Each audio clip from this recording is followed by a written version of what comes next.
नमस्कार, आप देख रहे हैं पॉलिटिकल आइडिया और मैं हूं प्रदीप कुमार। मित्रों, आज हम बात कर रहे हैं बिहार विधानसभा चुनाव की और बिहार विधानसभा चुनाव के संदर्भ में भारतीय जनता पार्टी की रणनीति का। भारतीय जनता पार्टी ने इस चुनाव को, बिहार के विधानसभा चुनाव को इतनी गंभीरता से लिया है कि प्रधानमंत्री ने खुद बिहार के चुनाव अभियान का नेतृत्व करने का फैसला किया। आपने देखा कि प्रधानमंत्री, बिहार में चुनौती कितनी बड़ी है भारतीय जनता पार्टी के समक्ष कि प्रधानमंत्री का जो रोड शो होता है पटना में, उसमें भी रोड शो में जो भारतीय जनता पार्टी की जो अपेक्षा थी, जितनी भीड़ आने की संभावना थी, वो भीड़ नहीं दिखी। हाँ, इस बात से कोई दो मत नहीं है कि विक्रमगंज में भारी भीड़ थी। विक्रमगंज में जब प्रधानमंत्री सभा कर रहे थे तो जबरदस्त भीड़ थी, इस बात में कहीं कोई शक नहीं है। लेकिन पटना में, जहां से पूरे बिहार की राजनीति को एक दिशा मिलती है, एक संकेत जाता है, एक माहौल बनता है, वहां प्रधानमंत्री काफी चिंतित दिखे। और प्रधानमंत्री के दिल्ली लौटते ही भारतीय जनता पार्टी ने एक फैसला किया कि समय आ गया है जब चिराग पासवान की बिहार में अगले मुख्यमंत्री बनने की संभावना का संकेत दिया जा सके। इसीलिए आपने देखा कि यह घोषणा चिराग पासवान की पार्टी, लोक जनशक्ति पार्टी रामविलास पासवान के प्रवक्ता के द्वारा रविवार को सुबह सुबह करा दिया गया कि चिराग पासवान विधानसभा चुनाव लड़ेंगे और विधानसभा चुनाव भी लड़ेंगे तो सामान्य सीट से लड़ेंगे। इसके साथ साथ और कुछ फैसला किया है प्रधानमंत्री ने। केवल चिराग पासवान के विधानसभा चुनाव लड़ाने का फैसला नहीं है, ये चिराग पासवान का बिहार का अगला मुख्यमंत्री बनाने का फैसला है। और इस बात की संभावना मैंने कल ही व्यक्त की थी अपने एक दूसरे वीडियो में, आप देखिएगा उसको। चिराग पासवान केंद्र में मंत्री हैं, एमएलए का चुनाव लड़ने नहीं आ रहे। इसके अलावे चिराग पासवान के अलावे 3 और केंद्रीय मंत्री के विधानसभा चुनाव लड़ने का फैसला भारतीय जनता पार्टी ने कर लिया है। 3 और केंद्रीय मंत्री बिहार में विधानसभा का चुनाव लड़ेंगे। 3 केंद्रीय मंत्री का नाम है गिरिराज सिंह बेगूसराय जिले के किसी विधानसभा सीट से जो उम्मीदवार होंगे।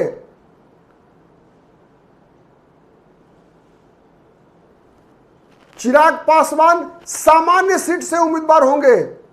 पहले चर्चा चल रही थी कि अलौली से विधानसभा चुनाव लड़ेंगे चिराग पासवान, वो उनका गृह विधानसभा सीट है। वहां से स्वर्गीय रामविलास पासवान भी एमएलए रह चुके हैं। पशुपति पारस लगातार चुनाव जीतते रहे थे, लेकिन आज स्पष्ट कर दिया चिराग पासवान, राष्ट्रीय लोक जनशक्ति पार्टी रामविलास के प्रवक्ता ने, कि चिराग पासवान किसी सामान्य सीट से उम्मीदवार बनेंगे। उसका भी एक अलग संकेत है कि अब तक चिराग पासवान का प्रोजेक्शन केवल पासवान जाति के नेता के रूप में हो रहा था। अब चिराग पासवान को सर्व समाज के नेता के रूप में स्थापित करने की योजना है एनडीए की और विशेष रूप से भारतीय जनता पार्टी की। चिराग पासवान वैसे ही अपने आप को प्रधानमंत्री मोदी का हनुमान नहीं कह रहे थे, वैसे ही नहीं कह रहे थे कि पुत्रवत स्नेह मिलता है प्रधानमंत्री का। यह बात आज साबित हो रहा है। तो मैंने बताया, चिराग पासवान अकेले केंद्रीय मंत्री नहीं है जो बिहार में विधानसभा का चुनाव लड़ेंगे। इसके अलावा गिरिराज सिंह, नित्यानंद राय भी लड़ेंगे बिहार विधानसभा चुनाव। वैशाली जिले के किसी विधानसभा सीट से नित्यानंद राय के चुनाव लड़ने की संभावना है। या हो सकता है कि समस्तीपुर जिला, ये दोनों जिले में से किसी एक जिले के विधानसभा सीट से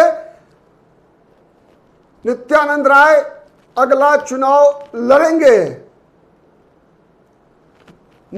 उसमें मोहिउद्दीन नगर भी है, समस्तीपुर का एक विधानसभा सीट संभावित, जहां से लड़ सकते हैं। हसनपुर विधानसभा सीट है जहां से तेज प्रताप यादव एमएलए हैं, अभी वहां से भी लड़ने की बात हो रही है। महुआ विधानसभा सीट से विधानसभा चुनाव लड़ने की बात हो रही है नित्यानंद राय की। इसके अलावा एक और केंद्रीय मंत्री है जो पहली बार सांसद बने, पहली बार केंद्र में मंत्री बने हैं और मुकेश सहनी के समाज से आते हैं, राजभूषण चौधरी के भी विधानसभा चुनाव लड़ने की संभावना है। मुजफ्फरपुर या समस्तीपुर जिले के किसी विधानसभा सीट से वो उम्मीदवार होंगे। राजभूषण चौधरी। तो ये 4 केंद्रीय मंत्रियों का अब तक फैसला हो चुका है कि विधानसभा चुनाव लड़ने की बात हो चुकी है। अब जनता दल यूनाइटेड के नेतृत्व से बातचीत चल रही है कि रामनाथ ठाकुर जो कि केंद्र में मंत्री हैं, जनता दलियों के कोटे से हैं, तो उनके बारे में फैसला बीजेपी नहीं कर सकती है। तो नीतीश कुमार से यह आग्रह किया गया है कि आप रामनाथ ठाकुर को भी विधानसभा चुनाव लड़वाइए, क्योंकि अभी रामनाथ ठाकुर राज्यसभा के सदस्य हैं और बीजेपी के जो ये 3 केंद्रीय मंत्री हैं ये सभी लोकसभा के सदस्य हैं। चिराग पासवान के बारे में पता है आपको कि हाजीपुर से लोकसभा के सदस्य हैं चिराग पासवान। तो 4 लोकसभा के सदस्य और 1 राज्यसभा के सदस्य को और ये सभी के सभी केंद्र में मंत्री हैं। इन 2 कैबिनेट मिनिस्टर हैं, चिराग पासवान और गिरिराज सिंह, और 3 राज्य मंत्री हैं। 2 कैबिनेट मिनिस्टर, 3 राज्य मंत्रियों को भारतीय जनता पार्टी चुनाव लड़ाना चाहती है विधानसभा का, क्योंकि भाजपा को पता है कि बिहार का चुनौती कितना बड़ा है।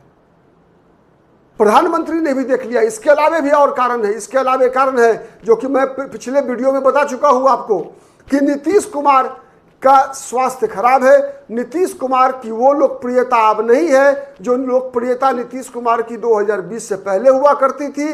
नीतीश कुमार का क्रेज घटा है, तेजस्वी यादव का क्रेज बढ़ा है, इस बात में कहीं कोई दो मत नहीं है। इसीलिए बात जब नीतीश कुमार और तेजस्वी यादव की होती है तो नीतीश कुमार पीछे हो रहे हैं। इसीलिए भारतीय जनता पार्टी ने अब यह तय कर लिया है कि चुनाव का नैरेटिव बदलना है, नेता बदलना है। इसके अलावे आप समझने का प्रयास कीजिए कि भारतीय जनता पार्टी ने इन लोगों का चुनाव क्यों किया। चिराग पासवान की बात हो गई कि चिराग पासवान तो भारतीय जनता पार्टी के पास अपनी पार्टी से अभी वर्तमान में भी कोई ऐसा चेहरा नहीं है जिसको कि भारतीय जनता पार्टी मुख्यमंत्री पद के उम्मीदवार के रूप में प्रस्तुत कर सके या मुख्यमंत्री बनने की संभावना भी दिखा सके। एक कारण है। दूसरा कारण है कि मैंने जस्ट बताया कि नीतीश कुमार का क्रेज, तो बीजेपी के पास चारा क्या था? चिराग पासवान, ठीक, नंबर 1। नंबर 2 क्या है कि ये जो 4 केंद्रीय मंत्री का नाम बताया मैंने चिराग पासवान के अलावा, देखिए समाज के अलग अलग वर्ग से हैं। गिरिराज सिंह सवर्ण समाज से आते हैं, नित्यानंद राय यादव विराज समाज से आते हैं, पिछड़ी जाति से आते हैं, और तेजस्वी यादव मुख्यमंत्री पद के उम्मीदवार हैं। इस बात का ध्यान रखिए। और तेजस्वी यादव को अगर तेजस्वी यादव चुनाव कहां से लड़ते हैं? राघोपुर से। वैशाली जिले में आता है राघोपुर, और हसनपुर से और महुआ से तेज प्रताप यादव, दोनों भाई के बीच में नित्यानंद राय चुनाव लड़ेंगे। तो एक यादव समाज को यह संदेश देना है, क्योंकि पता है आपको कि बिहार में हिंदू समाज के अंदर सबसे बड़ी संख्या यादव की है। तो इसीलिए बीजेपी इस बात का संकेत देना चाहती है कि नित्यानंद राय की भारतीय जनता पार्टी में और बिहार की राजनीति में बहुत ही महत्वपूर्ण भूमिका है, हम उपेक्षा नहीं कर सकते। तो एक संकेत है, इसीलिए नित्यानंद राय। और दूसरा, नित्यानंद राय का जो अग्रेसन है, जो आक्रामकता है, वो तेजस्वी यादव की भाषा में जवाब देने में सक्षम है। इसके तो पिछड़े वर्ग से आ गए नित्यानंद राय, सवर्ण समाज से आ गए गिरिराज सिंह। उसके बाद जो सबसे बड़ी संख्या है अति पिछड़ा समाज से 2 उम्मीदवार, 2 केंद्रीय मंत्री को चुनाव लड़ाने की चर्चा चल रही है। मैंने बताया नाम, राजभूषण चौधरी जो कि मल्लाह समाज से आते हैं, मुकेश सहनी को जवाब रोकना है, मुकेश सहनी को जवाब देना है। और दूसरा, कर्पूरी ठाकुर से बड़ा चेहरा तो है नहीं अति पिछड़ा समाज के अंदर, तो कर्पूरी ठाकुर के पुत्र, स्वर्गीय कर्पूरी ठाकुर के पुत्र रामनाथ ठाकुर को विधानसभा चुनाव में उतारकर भारतीय जनता पार्टी और एनडीए अति पिछड़ों को ये भरोसा दिलाने का प्रयास करेगी कि आपको एनडीए में ही अति पिछड़ा समाज सुरक्षित महसूस कर सकता है। एनडीए के नेतृत्व में ही, तेजस्वी यादव के नेतृत्व में अगर सरकार बनती है तो फिर से 90 से लेकर 2005 तक जो बिहार की स्थिति थी वही स्थिति से भुगतना पड़ेगा अति पिछड़ा समाज को भी। आज के लिए इतना। इसीलिए भारतीय जनता पार्टी इन 5 चेहरों को बिहार के विधानसभा चुनाव में उतारना चाहती है। इतना ही नहीं, इसके अलावा भारतीय जनता पार्टी कई पूर्व सांसदों को भी विधानसभा चुनाव में उतारेगी। इस बार चर्चा है रामकृपाल यादव पूर्व में केंद्रीय मंत्री रहे हैं, सांसद रहे हैं। दानापुर से विधानसभा चुनाव में बीजेपी उतारने जा रही है। दानापुर मतलब आप अंदाज लगा लीजिए, कहावत है रोम पोप का दानापुर गोप का। तो मगध प्रमंडल और शाहाबाद प्रमंडल भारतीय जनता पार्टी की चिंता का कारण है।